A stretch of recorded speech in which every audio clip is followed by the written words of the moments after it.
सांगड़ मामा खे ख़बर ॾींदा हलूं। डिस्ट्रिक्ट रिपोर्टर महमूद कायम खानी जी रिपोर्ट मुताबिक़ कैडेट कॉलेज सांगड़ में 27 सालियानी वालदेन जो ॾियारो शानदार नमूने सां मल्हायो वियो।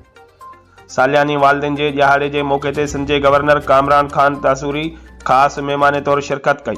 तक़रीब में rear admiral Muhammad Saleem Hilal Imtiaz, military chairman board of governors, commodore training इशूर मेंबरन बोर्ड ऑफ गवर्नर्स, फौजी ऑफिसरन, ज़िले हुकूमत जे ऑफिसरन, इलाइक़े जे मुअज़्ज़िन ऐं कैड्स जे वालदेन वॾे अंग में शिरकत कई। कैड्स जे जवाननि महिमान ख़ासि खे सलामी ॾिनी ऐं गार्ड ऑफ ऑनर पेश कयो।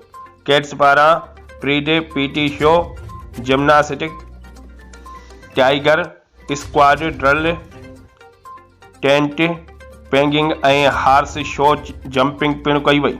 तक़रीब खे ख़िताब कंदे गवर्नर सिंध चयो त मयारी तइलीम क़ौमुनि जी तरक़ी ऐं बुनियादी ऐं अहम किरदारु अदा करे थी।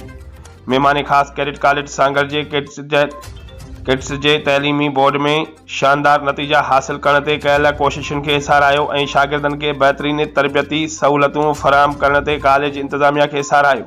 हुन पाकिस्तान जे ॾूरान इलाइक़नि ख़ासि तौर ते साहिली पटी ऐं सिंध में मयारी तइलीम जी फ़राहमीअ में पाकिस्तान नेवी जे किरदार खे साराहियो। हुन कैडेट कॉलेज सांगड़ में चीफ गेस्ट तौरु दावत ॾियण ते चेयरमैन बोर्ड ऑफ गवर्नर्स जा थोरा मञिया। उन खां अॻु प्रिंसिपल कैडेट कॉलेज सांगड़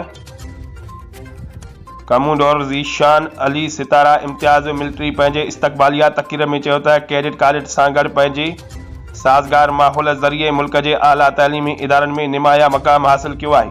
हुन वधीक चयो त कैडेट कॉलेज सांगड़ में कैडेट मुख़्तलिफ़ शोबनि में तयारु कया वेंदा आहिनि।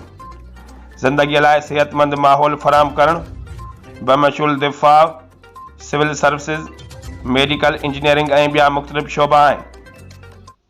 महिमान ख़ासि निसाबी ऐं हम निसाबी सरगर्मियुनि में शानदार कारकर्दगी ॾेखारींदड़ कैडेट्स में इनाम विरहाया।